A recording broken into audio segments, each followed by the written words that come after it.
और ये अरोमा इतना अच्छा आ रहा है कि वो मैं ही महसूस कर पा रही हूँ।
Hello everyone, welcome back to the channel. I hope you all are doing really very well. If you are new to my channel, my name is Rachna. I upload here every day about homemaking and my lifestyle too. If you like such content then don't forget to subscribe my channel for my upcoming interesting videos. और ये vlog है Friday and Saturday का mix vlog है। तो अभी जो आप देख रहे हैं ये फ्राइडे नाइट का है। तो यहाँ 1 लीटर दूध मैंने गर्म करके रख दिया था एंड जब वो थोड़ा सहने लायक हो गया है, जैसे मैंने उंगली एक डुबो के देखी है, तो बस वैसे ही दूध में और मैं यहाँ दही जमा रही हूँ। तो यहाँ छोटे 2 चम्मच मैंने दही डाली है, टीस्पून। और दही हमेशा वैसी ही जमती है जिस टाइप की दही से आप दही जमाते हो। अगर बहुत ज़्यादा पतली टाइप की दही से आप दही जमाएंगे तो आपकी दही वैसी ही जमेगी। तो बस यहाँ इतनी अच्छी तरीके से इसको मथ लिया है रई से, और इतना इसको मथना है कि इसमें झाग बनने लगे। तो बस यहाँ रख दिया है। गर्मी आ गई है तो बाहर ही दही जम जाएगी अच्छी तरीके से। तो बस यहाँ एक भारी सा इसमें ऊपर में जैसे बंद करके रखना है। तो यहाँ मैंने चक्रा रख दिया है एंड उसके ऊपर से ये अदरक कूटने वाला खल्लड़ रख दिया था। तो अब मैं आपसे मिल रही हूँ सैटरडे मॉर्निंग। तो यहाँ बस योगा करके उठी हूँ और यहाँ चाय बनाने आई थी। ये बाकी के भी सामान रखे हैं, अभी डब्बों में फ़िल करने फ़िलहाल नहीं कर रही हूँ। तो बस चाय पत्ती डाल के और चाय बना ली थी और उसके बाद फिर नहा के पूजा किया, बहुत सारा काम किया, अपने वीडियोस का भी काम किया एंड एस्ट्रो का भी सारा काम हो गया। और अब मैं आपसे डायरेक्ट मिल रही हूँ। ये अभी कुछ 11:30 या 11:45 का टाइम ऐसा हो रहा है। तो अभी मैं बना रही हूँ यहाँ दाल चावल एवरीथिंग सब कुछ मैं बना चुकी हूँ। यहाँ बना रही हूँ लाल साग होता है ना, तो उसी में चना डाल के बना रही हूँ। ये बहुत अच्छा बनता है, स्पेशली दाल चावल में बहुत अच्छा लगता है। तो 1 टेबलस्पून मैंने यहाँ पर सरसों का तेल ले लिया था, थोड़ा सा जीरा और हींग डाला है। जीरा गोल्डन ब्राउन हो गया तो थोड़ा ज़्यादा सा लहसुन और मिर्ची को चॉप करके डाल दिया था। एंड गोल्डन ब्राउन नहीं करना है लहसुन को, थोड़ा सा सौते करके। यहाँ चने मैंने रात को ही भिगो के रख दिए थे। तो बस यहाँ चने डाल दिए हैं, हल्का सा 2-2.5 मिनट चला के, और ये लाल साग डाल दिया है। आप लोग इस साग को क्या बोलते हैं, आपके शहर में क्या बोलते हैं, मुझे कमेंट सेक्शन में बताइएगा। हमारे यहाँ कोलकाता में लाल साग बोलते हैं and very good for haemoglobin. तो हीमोग्लोबिन को भी काफ़ी इंक्रीज़ करता है एंड टेस्ट में भी काफ़ी अच्छा होता है। तो बस यहाँ डाल के थोड़ा चला दिया था नमक डाल के एंड इसमें पानी तो डलेगा ही नहीं क्योंकि ये खुद ही पानी रिलीज़ करेगा। ढक दिया था और यहाँ देख लीजिए ये मैं दही लूँगी खाने में, ये निकाल दिए फ्रिज से। अरहर की थोड़ी सी ही दाल बनाई है एंड चावल बना लिए हैं और ये एस्ट्रो का खाना बन गया है। और इधर बना लिया था लाल साग। तो ये मेरा एक जैसे दुपट्टा फट गया था, ख़राब हो गया था कॉटन का, तो उसको मैंने वॉश करके और पीसेज में कट करके रख लिया है। इन्हीं सब चीज़ों के लिए काम में लग जाता है। तो बाकी के जो चने बचे थे, कपड़े को अभी फ़िलहाल मैंने गीला नहीं किया है, चना डाल के और हल्का सा पानी से थोड़े पानी के छींटे देकर और यहाँ ओवन में रख दे रही हूँ। ओवन यूज़ में नहीं होना चाहिए, बस इसमें रखना है। और जब कोई चीज़ गरम करें तो आप इसको निकाल दीजिए दोबारा से। तो ये अगर नॉर्मली ऐसे होता है 24 घंटे के बाद में ही स्प्राउट बनना शुरू होता है, बट इससे बहुत जल्दी स्प्राउट निकल जाते हैं।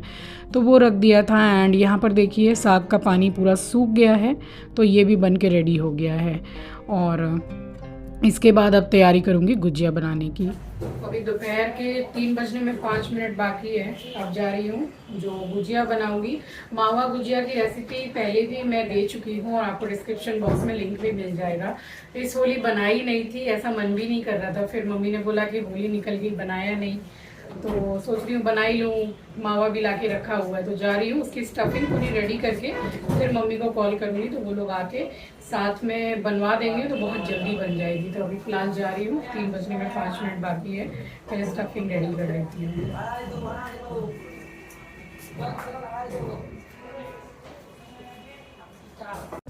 तो यहाँ बस तैयारी कर रही हूँ गुजिया बनाने की एंड कढ़ाई चढ़ा दी है। इसमें थोड़ा हिसाब से मैंने घी डाला है और क्योंकि गुजिया बन रही है तो थोड़ी कंजूसी नहीं करते हुए थोड़ा अच्छे से ही घी डाला है मैंने। आप चाहें तो कम भी डाल सकते हैं। तो इसमें मैंने 1 कटोरी भर के सूजी डाली है एंड कलर चेंज होने तक इसको भून लूँगी और तब तक गैस बिल्कुल स्लो पर ही रहेगी, ये जितना भी काम मैं कर रही हूँ। एंड जो खोआ है वो होली वाले दिन ही आ गया था, तो फ्रिज से मैंने ऑलमोस्ट 2.5 से 3 घंटे पहले निकाल के रख दिया है और प्लेट में उसको थोड़ा सा तोड़ लिया है हाथ से, तो रखा हुआ है। और यहाँ सूजी भुन गई है अच्छे से, एक अच्छी खुशबू आने लगेगी जब भुन जाएगी तो। और यहाँ अभी मैंने कढ़ाई में कुछ भी नहीं डाला है, ये नारियल का पाउडर डाला है जो इजीली अवेलेबल है। अगर आपके पास नहीं है तो आप घर में जो सूखा नारियल होता है उसको ग्रेट करके या मिक्सी में पीस के भी डाल सकते हैं। तो बस यहाँ पे देखिए इसका भी कलर चेंज हो गया है एंड गैस पूरे प्रोसेस में स्लो ही रहेगी फ्लेम। तो ये हो गया है और अब एक एक करके सारे जितने भी मुझे ड्राई फ्रूट डालने हैं, आप अपनी पसंद का कोई भी ड्राई फ्रूट डाल सकते हैं। मैं बादाम, काजू, चिरौंजी और किशमिश यही डालती हूँ। तो यहाँ थोड़ा सा मैंने 2 स्पून के करीब घी ले लिया है और उसमें डाल दिया है बादाम। तो इसको भून लिया था मैंने अच्छी तरीके से और गैस को स्लो ही रखना है क्योंकि जितने भी ये ड्राई फ्रूट हैं, मेवा हैं, तो इन सब की टाइमिंग अलग होती है। जैसे कि काजू बहुत ही जल्दी फ्राई हो जाता है, भले ही आप स्लो गैस पर क्यों ना करें, तो अलग अलग करें वही अच्छा है। तो यहाँ मैंने ड्राई फ्रूट की क्वांटिटी थोड़ी ज़्यादा ही ली है क्योंकि जो स्टफिंग बचेगी उसको मैं एयर टाइट कंटेनर में बंद करके और फ्रिज में रख दूंगी। और आप इस स्टफिंग को 2 महीने आराम से फ्रिज में रख सकते हैं, एज अ डेजर्ट भी खा सकते हैं और आपका बाद में मन करे तो बाद में भी आप इसको गुजिया बना सकते हैं। और यहाँ मैंने आपको दिखाया कि गैस बिल्कुल स्लो है तब से लेकर अब तक। तो यहाँ पर वही थोड़ा सा घी डाल के काजू भी फ्राई कर लिए थे, तो ये भी हो गए हैं। और अब इसमें डालूँगी मावा यानी कि खोया। तो ये हम लोगों के यहाँ खोआ पट्टी में ही कोलकाता में मिल जाता है और मैंने पूरा खोआ नहीं लिया है, मैं थोड़ा कम ही पहले से मैं थोड़ी कम क्वांटिटी में बना रही हूँ। अगर आप मेरे पिछला वाला व्लॉग देखेंगे मेवा मावा गुजिया वाला, तो उसमें मैंने इतनी ज़्यादा क्वांटिटी में ये स्टफिंग को बना के रखा हुआ था एंड मैंने शायद 2 से 3 बार उसके बाद थोड़े थोड़े दिन के गैप में गुजिया बनाई थी। तो इस बार तो थोड़ा कम ही बनाया है मैंने और इसको भी जस्ट स्लो गैस पर ही चलाते हुए अच्छी तरीके से भून लेंगे। और देखिए कलर कितना चेंज हो गया है और इसमें तो घी भी डालने की ज़रूरत नहीं है क्योंकि इसमें घी खुद ही रिलीज़ होता है। तो ये देखिए हाथ पूरा चिकना हो रहा है, वही दिखा रही हूँ मैं आपको। तो ये भुन गया है, जस्ट स्लो गैस पर हल्का सा मैं इसको छोड़ रही हूँ। और तब तक ये मैंने बादाम पीस लिए हैं, तो दरदरे ही पीसे हैं, बिल्कुल पाउडर फॉर्म में नहीं किया है। एंड काजू भी मैं दरदरे ही पीसने वाली थी बट वो इतनी जल्दी पूरा पाउडर फॉर्म में आ गया। चलो कोई बात नहीं, टेस्ट तो फिर भी आना ही है, बट दरदरे रहें तो अच्छा लगता है। और इधर मावा पूरा भुन के रेडी हो गया है, तो बस इसको थोड़ा सा ठंडा हो जाने देंगे। एंड चीनी अभी नहीं मिलाएंगे, नहीं तो चीनी मॉइस्चर रिलीज़ कर देगी जब सारा सामान ठंडा हो जाएगा तब। और ये देखिए काजू पीसे थे, थोड़े से पाउडर फॉर्म में हो गए थे, ये बहुत कम दरदरे रह गए थे, तो चलिए कोई बात नहीं। तो यहाँ बादाम डाल दिया था क्रश करके मिक्सी में एंड काजू, और ये चिरौंजी डाल रही हूँ। और मेरे कुछ फ्रेंड्स हैं जिन्होंने पूछा था कि ये चिरौंजी क्या होती है, ये भी ड्राई फ्रूट ही होता है और ये देखने में ऐसा है, इसलिए मैंने आपको शो किया। तो जहाँ ड्राई फ्रूट वगैरह मिलते हैं वहाँ आपको ईज़िली मिल जाएगा। और अभी इसका भाव चल रहा है 2800 रुपये किलो, 2800 रुपीज़ kg, तो काफ़ी महंगा है। और किशमिश को यहाँ मैंने फ्राई नहीं किया है क्योंकि अभी सामान इतना गर्म है, ये इसी में हो जानी है। तो एकदम बढ़िया वाली किशमिश लीजिए, मोटी मोटी लंबी जो बड़ी आती है, आपकी मर्ज़ी है, एक हरी भी आती है वो भी डाल सकते हैं। तो अभी फ़िलहाल खोआ बहुत गर्म था तो मैंने चीनी नहीं डाली है। और यहाँ थोड़ा मैंने खल्लड़ में इलायची का पाउडर कर लिया है कूट के, तो वो डाल दिया है। और बस अब इसको मैं रूम में लेकर आ गई हूँ। थोड़ी देर मैंने पंखे की हवा में रखा तो ये थोड़ा मिलाने लायक हो गया है, फिर भी हल्का सा गर्म तो है, बट मैं सहन कर पा रही हूँ हाथ में। तो बस इसको अब मैं मिक्स कर दूँगी और इसके बाद अभी जाके पीस लूँगी चीनी। तो सारा कुछ मैंने घर पे ही किया था और चलते चलते मिक्सी भी बंद हो गई 2-3 बार। तो वही है कि इन सब चीज़ों में परेशानी ज़्यादा हो जाती है। तो बस मिक्सी अभी चलाऊंगी, उससे पहले मैं यहाँ पर मैदा गूंद रही हूँ। तो ये मैंने आधा किलो ही मैदा लिया है, क्योंकि ये पूरी स्टफिंग का मैं अभी बनाने वाली नहीं हूँ। इसको मैं रख दूँगी एंड बाद में जब मौका मिलेगा फिर बनाऊँगी। तो यहाँ आधा किलो के करीब मैंने मैदा ले लिया है और उसमें एक छोटा कटोरी का मैंने घी का डाला है। मैंने जितना घी डाला आपने देखा होगा, आप इससे कम भी डाल सकते हैं, बट ऐसी कुछ चीज़ें बनती है इससे इतनी ज़बरदस्त बनेगी। और ये देखिए यहाँ पे इसके लड्डू बांध रही हूँ मैं, तो बन रहे हैं। तो मोयन बिल्कुल परफेक्ट है, बहुत अच्छी तरीके से मोयन दिया है मैंने। और अगर आप ये पूरा रेशियो फॉलो करके बनाते हैं तो मेरी गारंटी है कि आप मुझे कमेंट सेक्शन में आके बोलोगे कि हाँ कोई रेसिपी मैंने आपको बताई, इतनी पसंद आने वाली है। खाने में जो स्वाद आ जाएगा ना, क्या बताऊँ मैं आपको। तो बहुत बढ़िया बनती, क्योंकि इसमें ज़रा सा भी मैं ऑयल का यूज़ नहीं करती हूँ। साल में एक ही बार बनती है। इकट्ठी बना के रख लीजिए या कुछ दिन के गैप में बना लीजिए, दोनों ही तरीके मैंने बता दिए आपको। तो यहाँ एक सॉफ्ट डो लगा लिया है और इसको आधे घंटे रेस्ट पे रख दिया है मैंने। और यहाँ मिक्सी में चीनी पीस ली थी मैंने। पाउडर शुगर भी मिलती है बाहर, वो भी आप ले सकते हैं, बट मैं घर पे ही पीस लेती हूँ।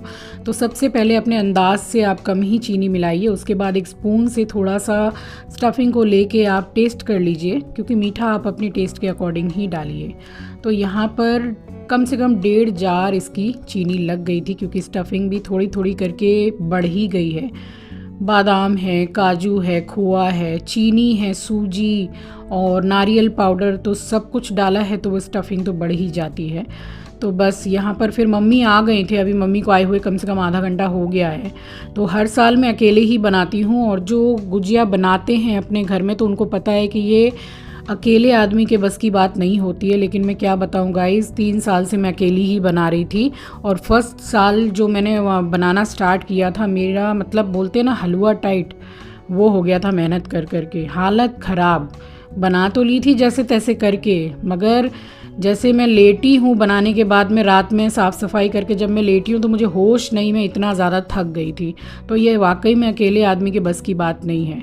तो यहाँ मम्मी आ गई थी और मैं बेल रही थी। फिर उसके बाद हमारी मासी जो काम करती है उनका भी काम हो गया था, तो हमने बोला कि भाई अगर आप फ्री हो तो थोड़ा हमारी हेल्प कर दो।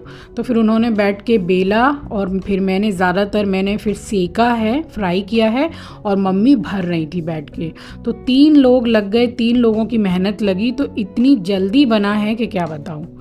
और बनाते बनाते ही फिर बनने के बाद में एक हम लोगों ने टेस्ट भी किया, तो बस एक दूसरे का मुंह देख के खुश हो रहे थे कि अरे वाह क्या बात है, क्या चीज़ बनाई है, वेल डन रचना। मैं मम्मी को बोल रही थी कि वाह मम्मी क्या बना है। मम्मी भी खुश हो गई थी, क्योंकि मम्मी का बहुत मन था कि ये गुजिया खानी है, उनको बहुत पसंद है। और इस साल थोड़ा मन भी नहीं कर रहा था, बच्चा भी बाहर है और उसको तो गुजिया इतनी पसंद है चिंकी को कि क्या बताऊँ मैं। तो फिर ऐसे ही लगता है ना कि बनाई है और वो नहीं खा पा रहा है, तो कुछ ऐसा मन भी नहीं कर रहा था। फिर मम्मी का मन था तो मैंने बोला चलो ठीक है, होली के बाद ही सही, जब इच्छा हो तब बना लो। उसमें तो कोई ऐसा लिखा हुआ नहीं है कि हाँ भाई होली में ही बनाना है। तो चलिए त्यौहार के लिए बन भी गया। और यहाँ पे ये दोनों ही तरीके से मैंने पिछले वाले व्लॉग में भी शो किया है। तो ये तो हो गया बिना जो सांचे के बनाते हैं, और मुझे पता नहीं क्यों ज़्यादा अच्छा ये लगता है बिना सांचे के जो बनाते हैं। ये ज़्यादा भरी हुई भी बनती है और डिज़ाइन भी देखने में सुंदर लगती है। बस ये है कि इसमें सांचे से थोड़ा, अगर सांचे से नहीं बनाएंगे तो इसमें थोड़ी मेहनत ज़्यादा है, लेकिन मुझे सही ये वाली ही लगती है। तो ये बन गई हाथ से बनाई है। और सांचे से जो बनाई वो मैंने आपको दिखाई। तो यहाँ फटाफट बनाया एंड आप बिलीव नहीं करोगे कि हम लोग शायद हार्डली 5:15 बजे बैठ गए थे। उससे पहले ही पूरी स्टफिंग बना के मैंने रेडी करके, हाथ मुंह धो के, मंदिर की लाइट जला के, खुद की चाय बना के पी के तब मैंने मम्मी को कॉल किया। तो मम्मी भी अपने घर पे चाय ही पी रही थी, तो उन्होंने बोला कि मैं आती हूँ थोड़ी देर में।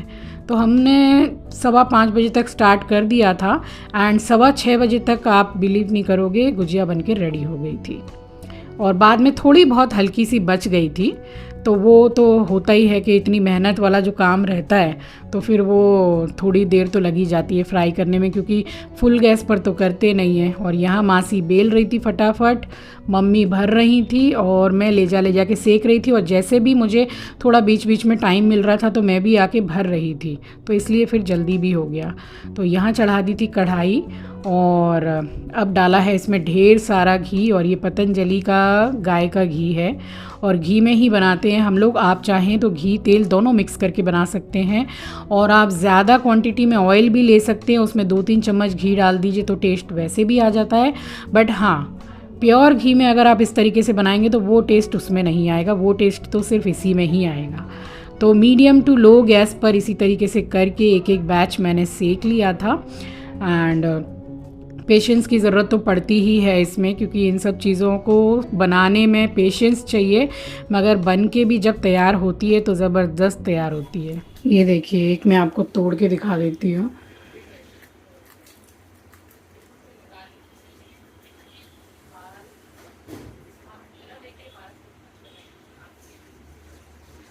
इतनी खस्ता बनी है और खुशबू इतनी अच्छी आ रही है, मैं क्या बताऊँ आपको। और यहाँ बेलना और भरना पूरा कंप्लीट हो गया था, तो मासी भी निकल रही हैं और मम्मी भी निकल रही हैं घर के लिए। और इतनी मेहनत कराई है मम्मी ने, और लेकर के आ गई 6-7 पीस। मैं बोल रही थी कि भाई ज़्यादा ले लीजिए क्योंकि भैया को भी पसंद है एंड मम्मी भी डायबिटीक है तो खाते नहीं है इतना, बट फिर भी 2-4 दिन छोड़ के ऐसा एक एक तो खा ही लेते, सभी खा लेते त्यौहार के टाइम पे। तो बस उन्होंने हार्डली 6-7 पीस ही लिया, उसके बाद वो चले गए थे। और यहाँ ये बेचारा दुखी है कि भाई मेरे को कोई नहीं ले गया। और ये देखिए गुजिया बन के रेडी है, और इतनी खस्ता बनी थी, इतनी बेहतरीन बनी थी कि आप सोच रहे हो कि अपनी ही रेसिपी की इतनी तारीफ़ करें। वाकई में गाइस तारीफ़े काबिल बनी थी, बहुत बढ़िया बनी थी। तो आप पूरे रेशियो को फॉलो करके बनाइएगा तो आपको भी बहुत बहुत पसंद आने वाली है।